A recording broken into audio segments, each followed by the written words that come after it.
Hi everyone, this is Sohan Chauhan and you are watching this video on my YouTube channel Easy Talk with Sohan.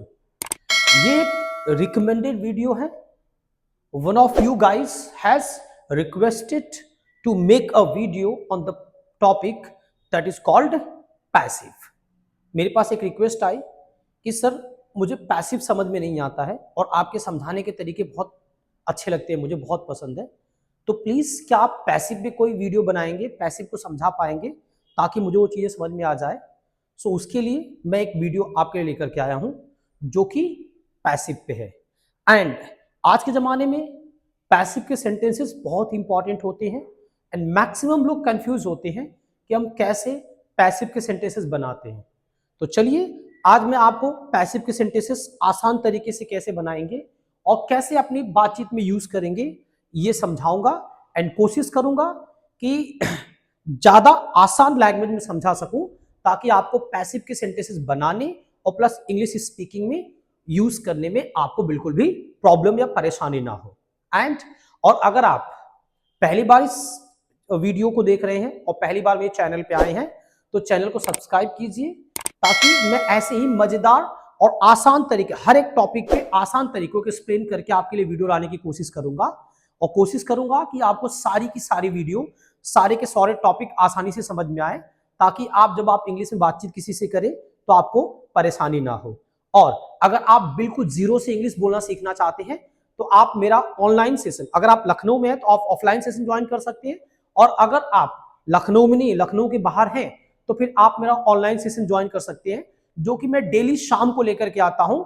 शाम को 8 बजे Monday to Saturday मेरा online session चलता है जिसमें मैं कोशिश कर रहा हूं बिल्कुल जीरो से लेकर के एडवांस तक इंग्लिश हर एक टॉपिक को आसानी तरीके से एक्सप्लेन करने की और उसमें प्रैक्टिस कराने की ताकि आपको चीजें बहुत आसानी से क्लियर हो जाए और आपको इंग्लिश बोलने में कोई परेशानी ना हो.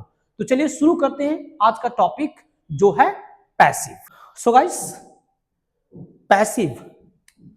पैसिव को समझने से पहले आपको समझना पड़ेगा एक्टिव को. और ऐसा क्यों है? क्योंकि जो एक्टिव एंड पैसिव होते हैं इनके जो सेंटेंसेस होते हैं इंग्लिश में बहुत ही सिमिलर होते हैं.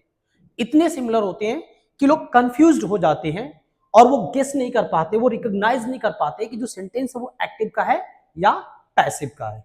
एंड मैं देखता हूं कि जब भी एक्टिव एंड पैसिव की बातचीत होती है तो बहुत से लोग उसको कन्वर्ट करने लगते हैं, उसे एक्टिव से पैसिव में कन्वर्ट करते हैं और कोशिश करते हैं पैसिव से एक्टिव में कन्वर्ट करने की. तो मैं आपको बताऊंगा कि आप कभी ये गलती मत कीजिएगा. ये जो पार्ट है वो सब्जेक्ट का पार्ट है. आप सब्जेक्ट में एक्टिव से पैसिव, पैसिव से एक्टिव कर सकते हो, बट लैंग्वेज में जहां पे एक्टिव की जरूरत होती है वहां पे हम एक्टिव के सेंटेंस बोलते हैं और जहां पे पैसिव की जरूरत होती है वहां पे हम पैसिव के सेंटेंस बोलते हैं. कभी हम कन्वर्ट नहीं करते, कभी कन्वर्जन का यूज नहीं करते. क्यों? क्योंकि अगर आप कन्वर्ट करके बोलेंगे तो जो आपके सेंटेंस होंगे वो बड़े फनी हो जाएंगे और लोग उसे सीरियस लेने की बजाय आप पे हंसने लगेंगे. तो कभी भी ऐसा मत कीजिएगा कि आप कन्वर्ट कीजिएगा. ठीक है, तो चलिए समझते हैं पहले एक्टिव को, क्योंकि अगर आप एक्टिव को समझ जाएंगे तो फिर पैसिव को समझना आपके लिए बड़ा आसान हो जाएगा और जब पैसिव को समझ पाएंगे तो सेंटेंस बनाना, उसे फॉर्मेट करना और उसको बोलना और भी आसान हो जाएगा. राइट? तो फिलहाल के लिए अभी आप इतना समझिए कि जो एक्टिव होता है उसमें पर्सन होता है, पर्सन. ठीक है, अब पर्सन को समझाने से पहले मैं आपको क्लियर करना चाहूंगा कि उसमें हम लेकर चलते हैं डूअर को. डूअर इट मींस काम करने वाला. मतलब वहां पे जब आप एक्टिव के सेंटेंस बनाएंगे या जो सेंटेंस, जिस सेंटेंस में काम करने वाला होगा, मौजूद होगा, जिस सेंटेंस में पर्सन होगा, काम करने वाला पर्सन, काम करने वाला व्यक्ति होगा, वो सेंटेंस हमेशा एक्टिव के होते हैं. आप उसके पैसे में बना ही नहीं सकते हो, या बनाएंगे तो बड़ा फनी हो जाएगा. राइट? एग्जाम्पल के तौर पर मैं आपको समझाऊंगा. जैसे पहला सेंटेंस आपका है I am watching video. Right? यानी मैं वीडियो देख रहा हूं. सिंपल सा मैं वीडियो देख रहा हूं. यहां पे आप देख सकते हो कि यहां पे काम करने वाला मौजूद है आई एक डूअर है यानी काम करने वाला है. इट मींस ये जो सेंटेंस है वो किसका है? एक्टिव का है. That I am watching movie. And यहीं पे दूसरा देख लीजिए, दूसरा आपका सेंटेंस है my mother prepares the food, यानी मेरी मम्मी खाना बनाती है. तो यहां पे देखते हो जो खाना बनाने वाला काम करती है वो कौन करता है? मम्मी करती है. इट मींस यहाँ पे मम्मी करता है, यहाँ पे मम्मी डूअर है, काम करने वाली है. इट मींस ये जो सेंटेंस हो गया, यहाँ पे जो मम्मी है वो काम करने वाली है. तो ये जो सेंटेंस हो गया वो किसका है, एक्टिव का है, क्योंकि यहाँ पे साफ साफ नजर आ रहा है कि इसमें काम करने वाला है। ठीक है, तीसरा सेंटेंस आप देख लीजिए, he can drive the car, यानी वह कार चला सकता है। अब यहाँ पे देखिए काम, मतलब जो कार को चलाने वाला काम है वो कौन कर सकता है, ही कर सकता है। यानी यहाँ पे जो डूअर है, यहाँ पे साफ साफ दिखाई दे रहा है कि यहाँ पे डूअर मौजूद हो, इट मींस ही यहाँ पे डूअर हो गया, तो ये सेंटेंस किसका हो गया, एक्टिव का हो गया। ऐसे आपका नेक्स्ट सेंटेंस और है, that my brother will win the match, यानी जो मैच जीतने वाला काम है वो कौन करेगा, मेरा भाई करेगा। यानी यहाँ पे जो डूअर है वो कौन है, माय ब्रदर। यहाँ पे माय ब्रदर एक डूअर है, इट मींस ये जो सेंटेंस हो गया वो किसका हो गया, एक्टिव का हो गया। किसका हो गया, एक्टिव का हो गया। इस तरीके से एक और है, that my father purchased car, यानी जो कार खरीदने का काम किया था वो किसने किया था, मेरे पापा ने किया था, माय फादर ने किया था। तो यहाँ पे माय फादर वो कौन है, डूअर है, राइट। तो इट मींस ये जो सेंटेंस हो गया वो किसका हो गया, एक्टिव का हो गया। ऐसे एक और सेंटेंस देखेंगे, like she has booked tickets, यानी जो टिकट को बुक करने का काम किया गया है और उसको किसने किया है, सी ने किया है, राइट। टिकट को बुक करने का काम किया गया है और उसको किसने किया है, सी ने किया है। इट मींस ये जो सेंटेंस हो गया वो किसका हो गया, एक्टिव का हो गया। किसका हो गया, एक्टिव का हो गया।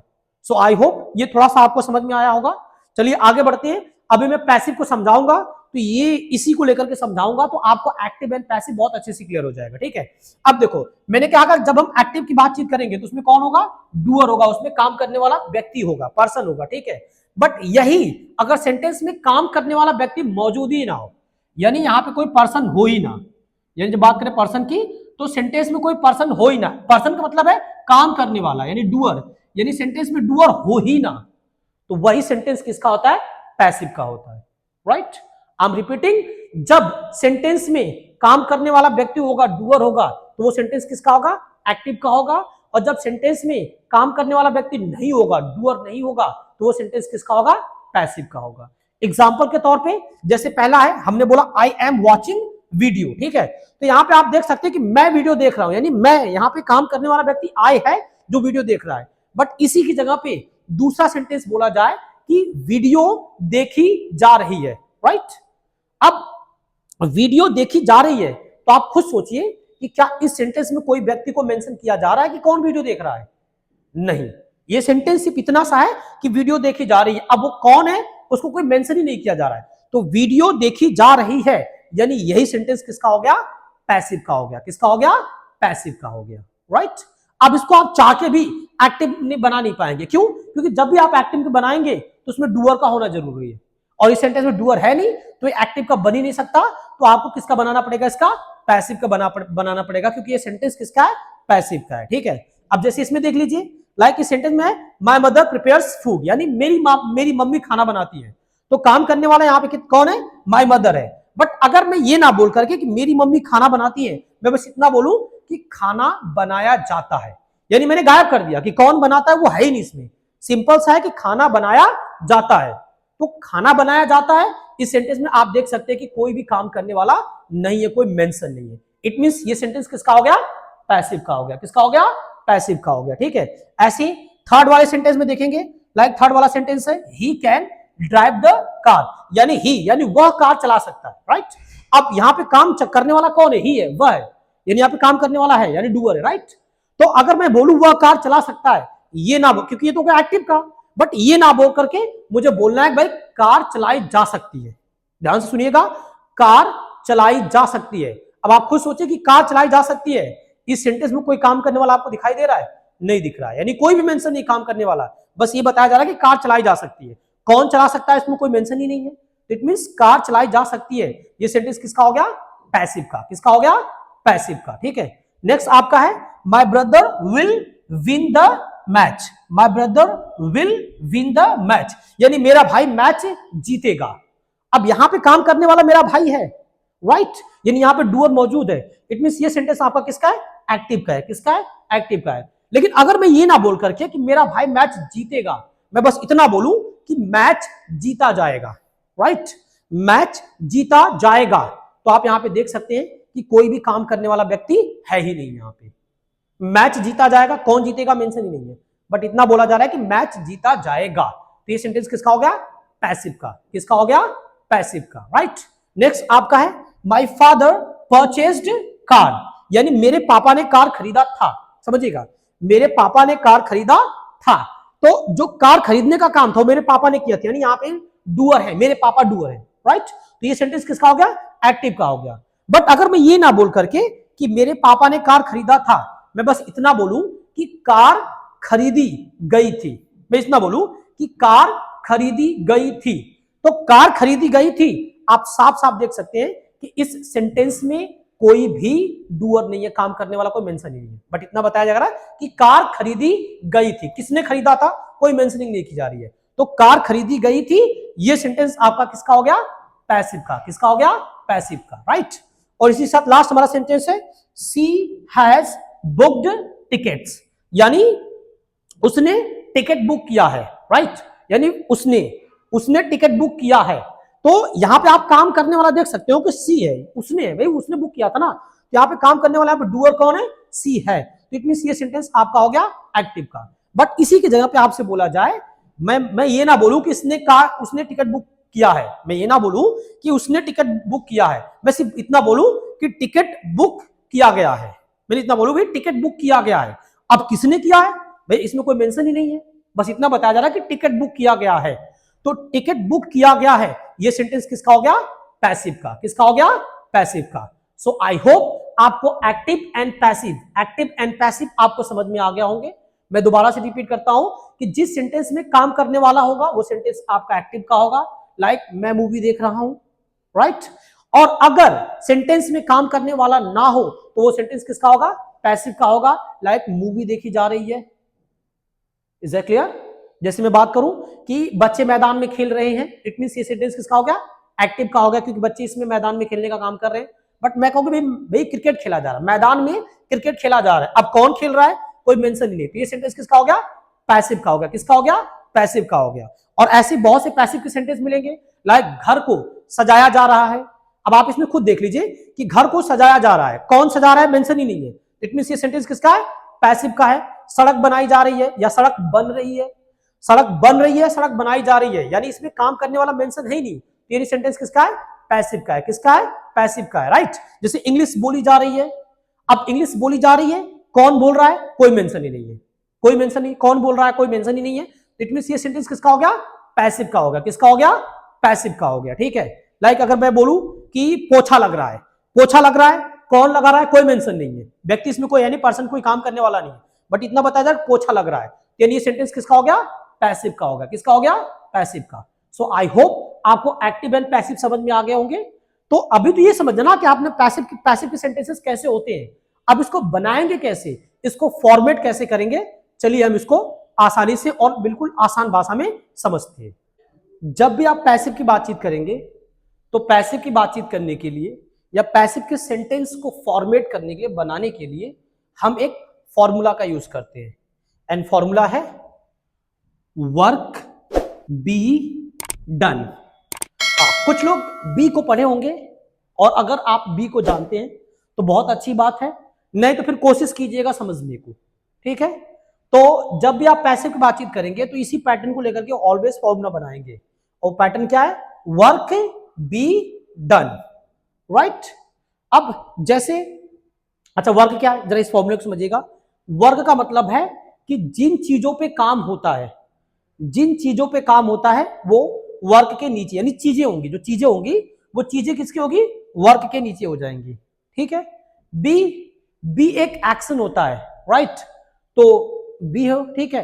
एंड डन की बात करते हैं तो डन का मतलब होता है कि जो वर्क होता है, जो वर्ब होता है या जो एक्शन होता है, उसकी हम हमेशा थर्ड फॉर्म यूज करेंगे। डन का मतलब होता है कि जो मेन एक्शन है, जो मेन वर्ब है, उसकी हमेशा एक्शन की थर्ड फॉर्म यूज करेंगे। और ध्यान दीजिएगा जब एक्शन की थर्ड फॉर्म तो यूज होगा ही होगा, प्लस वो जो मेन एक्शन होगा वो हमेशा लास्ट में होगा। इस चीज को बहुत ध्यान दीजिएगा, जब भी आप पैसिव की बातचीत करेंगे तो जो मेन एक्शन होगा वो हमेशा थर्ड फॉर्म में ही आएगा। वो चाहे कंटिन्यू की बात करो, चाहे जस्ट फिनिश की बातचीत करो, चाहे प्रेजेंट की बातचीत करो, चाहे पास्ट की बातचीत करो, चाहे फ्यूचर की बातचीत करो, चाहे कैपेसिटी की बातचीत करो, चाहे एडवाइस देने की बातचीत करो, याद रखना कि जो मेन एक्शन है वो उसकी हमेशा थर्ड फॉर्म यूज होगी। चाहे पूछने की बात करो, चाहे मना करने की बात करो, चाहे जवाब देने की बात करोगे, हर एक कंडीशन में मेन एक्शन की थर्ड फॉर्म होगी। तो जब आप पैसिव फॉर्मूला यूज करेंगे या पैसिव की सेंटेंस बनाएंगे तो फॉर्मूला आपका ये यूज होगा वर्क बी डन। ठीक है, अब जैसे आपको बोलना हो कि चाय बन रही है, ठीक है, सिंपली बोलना हो कि चाय बन रही है या चाय बनाई जा रही है, या आपको बोलना है कि रूम डेकोरेट हो रहा है, रूम डेकोरेट हो रहा है या रूम डेकोरेट किया जा रहा है, या आपको बोलना हो कि पार्टी सेलिब्रेट हो रही है या पार्टी सेलिब्रेट की जा रही है। दोनों सेंटेंस एक है, पार्टी सेलिब्रेट की जा रही है या पार्टी सेलिब्रेट हो रही है। तो ये सारे के सारे जो सेंटेंसेस है वो किसके हैं, पैसिव के हैं। और यहाँ पे ध्यान दीजिएगा कि जो मैंने जितने भी सेंटेंस बोले ये किस समय के हैं, कंटिन्यू के हैं। किसके हैं, कंटिन्यू, और वो भी प्रेजेंट कंटिन्यू। जरा समझिएगा, अभी जितने मैंने सेंटेंसेस बोले वो किसके हैं, प्रेजेंट कंटिन्यू। और आपको आप जानते होंगे, अगर आपने पढ़ा होगा, तो जब हम बात करते हैं प्रेजेंट कंटिन्यू की, राइट, तो प्रेजेंट कंटिन्यू की बातचीत करने के लिए हम यूज करते हैं is, am, are, action plus ing, right. Present continue की बातचीत करने के लिए हम यूज करते हैं is, am, are, action plus ing। और अगर is, am, are, action plus ing को बारीकियों से समझना है तो आप मेरी ऑनलाइन सेशन अटेंड कर सकते हो, जिसमें मैंने पहले ही दिन में आपको बताता हूं कि is, am, are, action plus ing का बारीकी से कैसे यूज किया जाता है, राइट। ये मैंने आपको बता रखा है। तो आप मेरे चैनल पे जाएंगे, और जब मेरे चैनल पे जाएंगे, पेज पे जाएंगे, तो आप पे पोर्शन होगा, ठीक है, होम, शॉर्ट्स, वीडियो, ऐसे करके लाइव, ऐसे करके ऑप्शंस होंगे। लाइव वाले में जाएंगे तो वहां पे आपको थंबनेल पे नीचे जाएंगे, जब 4-5 वीडियो स्क्रॉल करके नीचे जाएंगे तो आपको थंबनेल में मिल जाएगा is am are action plus ING. तो आपको ये आसानी से वहां से क्लियर हो जाएगी, राइट। सो प्रेजेंट कंटिन्यू की बातचीत करने के लिए हम यूज करते हैं is am are action plus ING, और हमें बताना है कि चाय बन रही है, राइट। तो चाय बन रही है। अब देखिए, तो ये पैसिव है, और मैंने आपको बोला कि पैसिव की बातचीत करने के लिए हम फॉर्मूला यूज करते हैं वर्क बी डन, ठीक है। तो यहाँ पे मैंने कहा कि वर्क का मतलब होता है कि जिन चीजों पे काम होता है वो वर्क के नीचे आ जाएगा, ठीक है। तो यहाँ पे चाय बन रही है, यानी इस पे काम किस पे हो रहा है, यहाँ पे चलिए बताइए, सेंटेंस में काम किस पे हो रहा है, चाय पे हो रहा है। किस पे हो रहा है, चाय पे। तो चाय वर्क के नीचे आ जाएगा, यानी चाय को हम इंग्लिश में बोलते हैं टी, तो यहाँ पे टी हो जाएगा।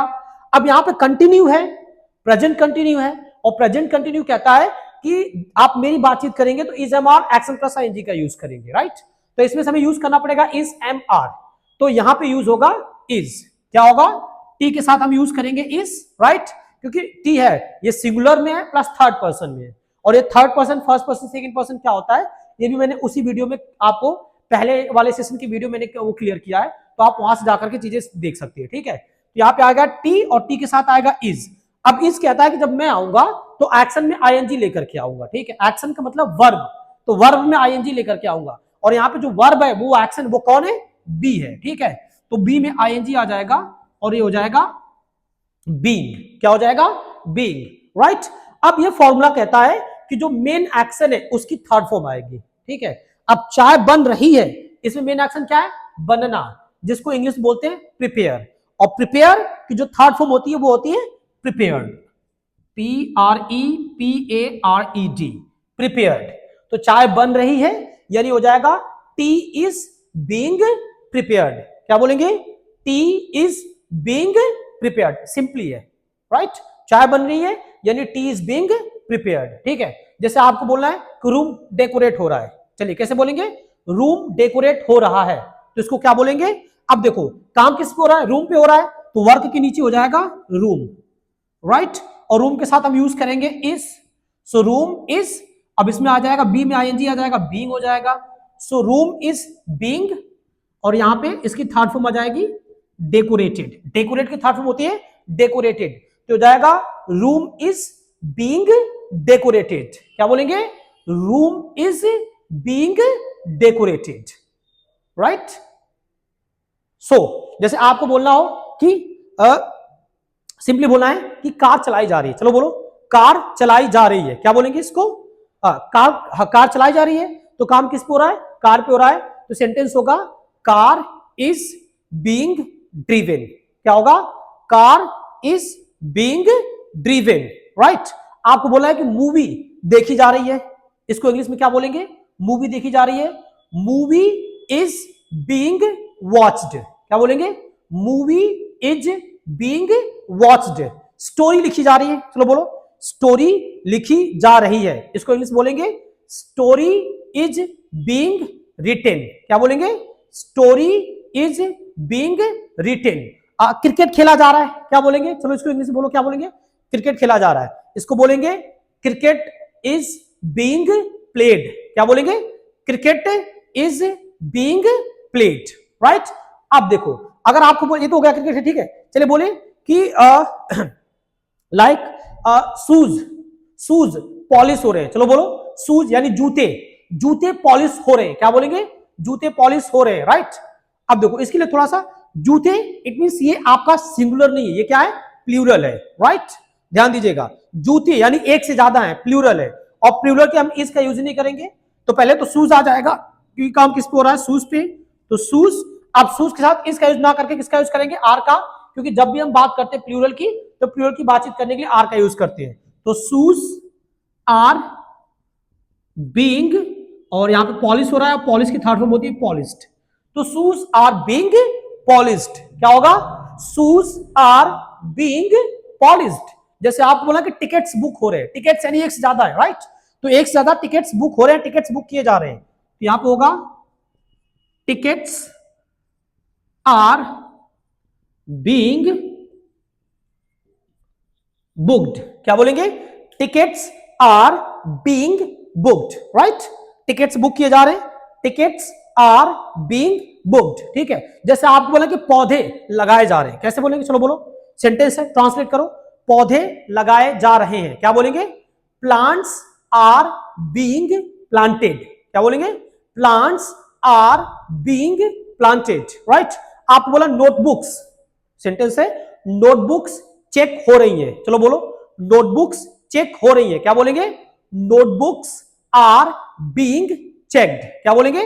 Notebooks are being checked. कपड़े धुले जा रहे हैं। चलो बोलो, कपड़े धुले जा रहे हैं। क्या बोलेंगे? क्लोथ्स, कपड़े यानी क्लोथ्स आर बीइंग वॉश्ड। क्या बोलेंगे? Clothes are being washed. Clothes are being washed. So I hope ये आपको क्लियर हो गया होगा। अब जरा समझिएगा, ये तो हो गया सिर्फ और सिर्फ बताने के लिए, राइट। ये तो हो गया सिर्फ से बताने के लिए कि कोई भी काम हो रहा है। बट आपको क्लियर होना चाहिए कि सिर्फ बताते नहीं है, पूछते भी हैं और मना भी करते हैं। बताते ही नहीं है, पूछते भी हैं और मना भी करते हैं।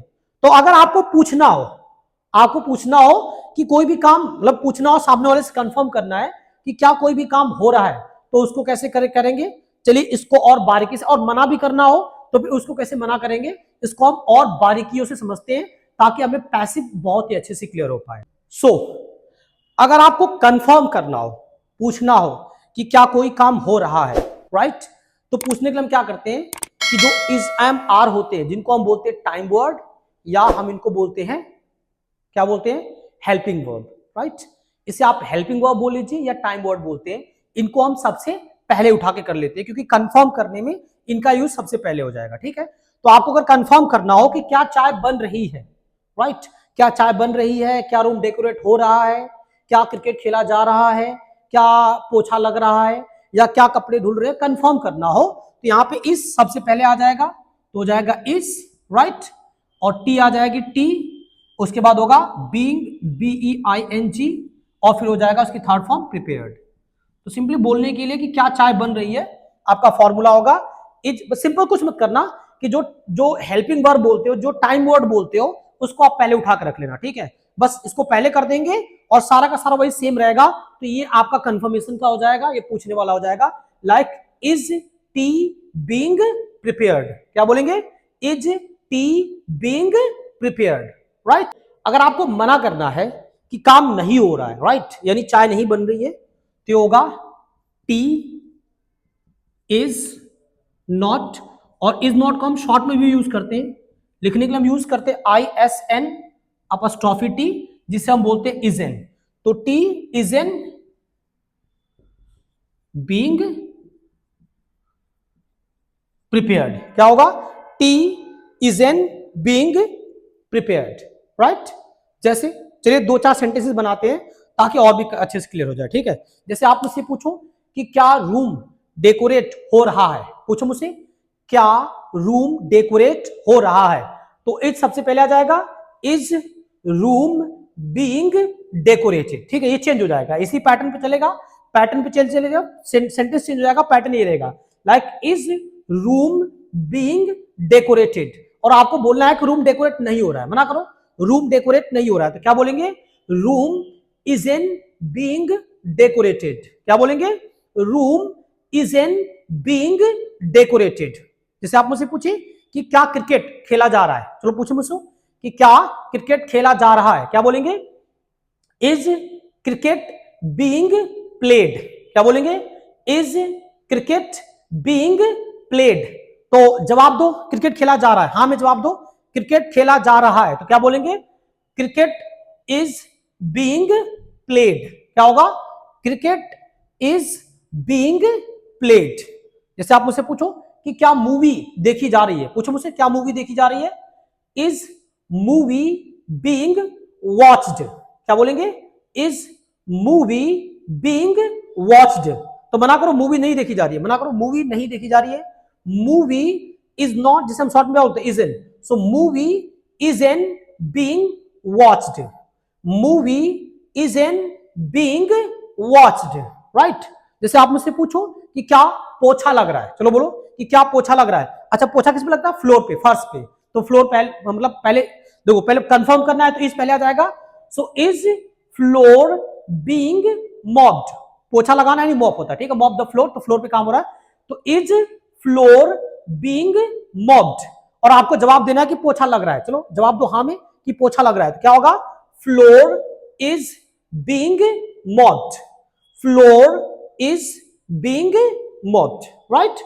और यही अगर आपको प्लूरल में कंफर्म करना है, अगर आपको प्लूरल का कोई सेंटेंस है जिसे कंफर्म करना है, यानी आपको पूछना है कि क्या शूज पॉलिश हो रहे हैं, राइट, कंफर्म करना, पूछना है क्या शूज पॉलिश हो रहे हैं, तो इसके लिए आर यानी जो हेल्पिंग वर्ब यानी जो टाइम वर्ड है वो सबसे पहले आ जाएगा, दैट इज आर।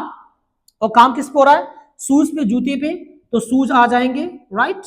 तो आर शूज, इसके बाद आ जाएंगे फॉर्मूला के अकॉर्डिंग बीइंग आ जाएगा, बी जिसमें आप आईएनजी लगा दे बीइंग हो जाएगा, और मेन एक्शन की थर्ड फॉर्म हो जाएगी पॉलिश। एक्शन यहां पे मेन है, जिसकी थर्ड फॉर्म होती है पॉलिश्ड, तो जाएगा are shoes being polished, right. जैसे आपको बोलना है कि क्या कपड़े धुले जा रहे हैं, चलो बोलो क्या कपड़े धुले जा रहे हैं, क्या बोलेंगे? Are clothes being washed. Once again, are clothes being washed. क्या टिकट्स बुक हो रहे हैं, क्या बोलेंगे? क्या टिकट्स बुक हो रहे हैं? Are tickets being booked. Once again, are tickets being booked. बुझो क्या क्या कार्ड, कार्ड है जो इनविटेशन कार्ड्स हैं, तो क्या कार्ड्स बांटे जा रहे हैं, डिस्ट्रीब्यूट हो रहे हैं, चलो बोलो क्या बोलेंगे? क्या बोलेंगे? Are cards being distributed, right. और यहीं पे मना करना है, मना करना है, प्लूरल में मना करना है कि काम नहीं हो रहा है, तो इसके लिए जैसे भाई शूज को लेके मना करना है तो हो जाएगा शूज आर नॉट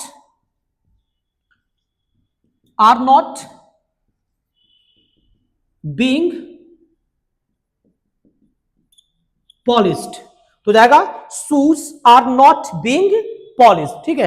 अच्छा, आर नॉट का शॉर्ट फॉर्म होता है लेकिन लोग बहुत ज्यादा यूज नहीं करते हैं, तो ज्यादातर लोग आर नॉट ही बोलते हैं, तो अभी फिलहाल आप आर नॉट बोलो, मैं आगे चल करके मैं बता दूंगा कि आर नॉट का शॉर्ट फॉर्म क्या होता है, एक दूसरा शॉर्ट फॉर्म होता है जो हम यूज करते हैं, तो मैं आपको बता दूं, फिलहाल के लिए अभी स्टार्टिंग है, तो अभी ये समझो, ठीक है, आर नॉट, फिर आगे क्लियर कर दिया जाएगा, ठीक है। तो अगर आपको मना करना है कि शूज पॉलिश नहीं हो रहे, तो shoes are not being polished, right. जैसे आपको मना करना हो कि टिकट्स बुक नहीं हो रहे, चलो मना करो, टिकट्स बुक नहीं हो रहे, तो क्या बोलेंगे? Tickets are not being booked, like notebooks check नहीं हो रही है, चलो मना करो, नोटबुक्स चेक नहीं हो रही है, so notebooks are not being checked. क्या बोलेंगे? Notebooks are not being checked, right. जैसे आपको मना करना है कि कपड़े नहीं धुल रहे, चलो मना करो, कपड़े नहीं धुल रहे, clothes are not being washed. क्या बोलेंगे? Clothes are not being washed. चलिए आप मुझसे पूछिए कि क्या पौधे लगाए जा रहे हैं, चलो पूछो मुझसे, कंफर्म करो, कंफर्म करने का फॉर्मूला यहां पे, चलो कंफर्म करो कि क्या पौधे लगाए जा रहे हैं, क्या बोलेंगे? Are plants being planted, right, are plants being planted. तो जवाब दो, पौधे लगाए जा रहे हैं, कम ऑन जवाब दो, पौधे लगाए जा रहे हैं, so plants are being planted, क्या बोलेंगे, plants are being planted, right. जैसे अब मुझसे पूछो कि क्या घरों को सजाया जा रहा है, पूछो मुझसे क्या घरों को सजाया जा रहा है, come on ask me, are houses being decorated, once again, are houses being decorated, तो मना करो, घरों को नहीं सजाया जा रहा है, houses are not being decorated, क्या बोलेंगे, houses are not being decorated. So I hope मैंने एक फॉर्मेट बता दिया यहां पे कि प्रेजेंट कंटिन्यू में अगर आपको पैसिव की सेंटेंसेस बनाना है तो आप कैसे बनाएंगे। गाइस सिर्फ एक ही जो पैसिव होता है ये कोई एक वीडियो में क्लियर नहीं होने वाला है, ठीक है। अगर आपको कोई भी यूट्यूब चैनल पे कोई भी कहीं पे भी आकर के बोले कि मैं आपको एक वीडियो में पैसिव क्लियर कर दूंगा, तो आप कभी भी विश्वास मत कीजिएगा। पैसिव बहुत छोटी चीज नहीं होती, इसका यूज बहुत ही बल्क में करते हैं, प्रोफेशनल और एडवांस में ज्यादातर करते हैं, तो इसका कोई एक वीडियो में कोई भी कंक्लूजन नहीं इसका निकाला जा सकता है। इसको समझने के लिए हर एक पैटर्न पे अलग अलग तरीके से अलग अलग फॉर्मेशन करना होगा। जैसा कि मैंने आपको प्रेजेंट कंटिन्यू के पैटर्न पे मैंने आपको फॉर्मेशन बता दिया क्या कि इसमें कैसे फॉर्मेट करेंगे, कैसे पूछेंगे, कैसे मना करेंगे और कैसे हाँ में जवाब देंगे। ये चीजें कैसी लगी आपको, आप कमेंट करके जरूर बताइएगा। कहीं पे भी कंफ्यूजन कोई भी होगा तो आप कमेंट में कीजिएगा, मैं कोशिश करूंगा कि उसको और भी अच्छे तरीके से सॉल्व करने के लिए। बाकी अगर ये वीडियो अच्छी लगा आपको तो आप कमेंट करके बताइए, ताकि मैं इसका नेक्स्ट वाला जो फॉर्मेट है मैं जल्द से जल्द बना करके उसको भी अपलोड कर पाऊं, और जिससे कि आपको मदद मिल पाए पूरे के पूरे पैसिव को समझने में, राइट। सो आई होप ये आपको अच्छा लगा होगा। सो पहली बार अगर आए तो चैनल को सब्सक्राइब जरूर कीजिए, लाइक करिए ना करिए मुझे कोई फर्क नहीं पड़ता है, शेयर करिए ना करिए मुझे कोई फर्क नहीं पड़ता है, बट ये अगर आपके पास भी कोई रिकमेंडेड वीडियो होगी तो आप मुझे जरूर शेयर कीजिएगा। आप अगर एक ही व्यक्ति रिकमेंड करता है तो मैं उसको जरूर बना करके कोशिश करूंगा अपलोड करने की, ताकि आपको वो चीजें समझ में आ पाए, ठीक है। तो ये वीडियो आपको कैसी लगी ये मुझे जरूर सजेस्ट करके बताइएगा। बाकी मैं जल्द ही कोशिश करूंगा कि इसका दूसरा पार्ट लेकर के आऊं, ओके।